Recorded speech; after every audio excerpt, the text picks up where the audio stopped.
All right, welcome to Smokey Reacts. This is going to be the cherry on top of the scrap situation because scarcity or scarcity, I don't know which one it is. So maybe it's Scarcity Studios, but maybe it could be Scarcity too. I don't know. But yeah, I'm trying to follow up on the Craig Small situation with scraps and all of that. We have three other videos from A Puncho. Shout out to you.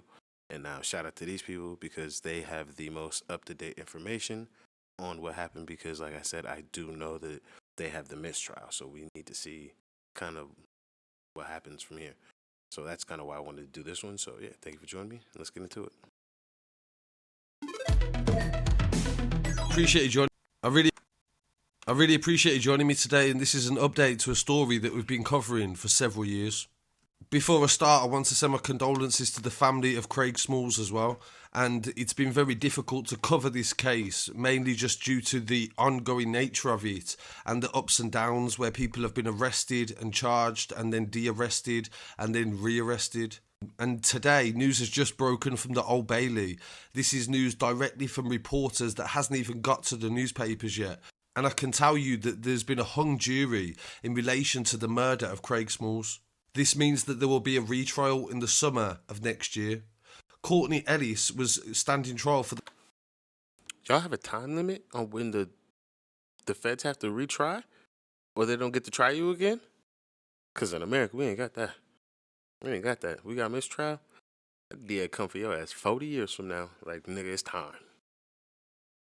The murder of Craig Smalls. This occurred in Wembley in July 2019. Ellis is also accused of an attempted murder of a man called Sergey McKendy, who was also shot on the same night that Craig was. Northwest London rapper Skrapz, aka Christopher Kai, is also standing trial for perverting the course of justice, and the murder is thought to be linked to a feud between USG and ICT Boys, and this is what was reported in the trial. The prosecutor in this case is Anthony Orchard. And this is, of course, going to be a big blow to the family, who I'm sure were trying to find answers and get some closure from this traumatic time. At the end of the day, Craig was a father of several children, and he was missed by a lot of people. A lot of people came out to pay respects to him, and there was also some outrage in the investigation too, where two police officers were under investigation for releasing the CCTV of his brutal murder. This was also documented heavily on Twitter as well, where a lot of journalists were making accusations to people before they'd even been arrested, and this is something that we'd never do on the channel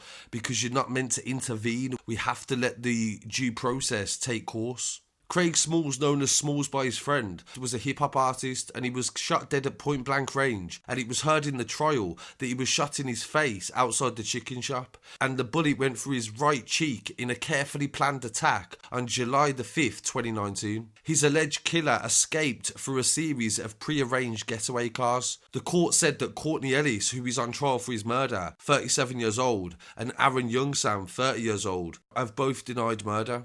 And the prosecution said this was an example of gang rivalry that had boiled over, and two others have denied perverting the course of justice by helping to destroy evidence. And this involves a blue Mini that they said was used in the murder, and it was set alight the day after. The jury in the Old Bailey that has been unable to decide the verdict today has listened to the details of the murder that took place outside the fast food restaurant Chicken Cottage, and this was on Harrow Road in Wembley. Ellis is alleged to have been the driver of the blue Mini, it was reported in court, and they said he pulled up next to Craig when an unidentified male got out of the car and shot him twice at point blank range. He was wearing dark clothing and a face mask before he shot him with the handgun. The first bullet struck his cheek and the second one hit the ground, but then bounced up and fragments went in his eye.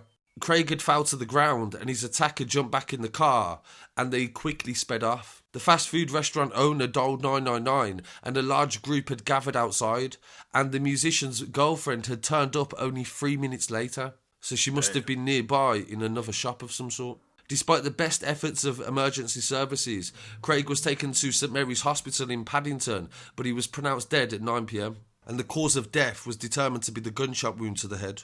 Several minutes after the attack, the driver of the Mini dropped the gunman at a nearby off-licence, where he tried to open fire at a white Mercedes. So this was not reported at the time, this has only came out in the trial. Another shooting, and they said this is another musician called Sergey McKendy. And no bullet was seemingly fired, and the occupants of the Mercedes were all unharmed. So from that, I think we can say that the police must have obtained some sort of CCTV of them waving a gun at another person who they later identified to be Sergio. The prosecutor, Anthony Orchard QC, said that the murder was not a spontaneous moment, but it was a carefully planned operation between 4 defendants and the gunman, who still remains at large. They told the jury that this occurred because of a tit-for-tat rivalry between a Stonebridge gang in Brent and the Church Road soldiers from the Church End estate in Brent. And both the victim and the second target, McKendy, had appeared in rap videos with the Stonebridge gang, and they had a long-standing rivalry with the Church Road soldiers.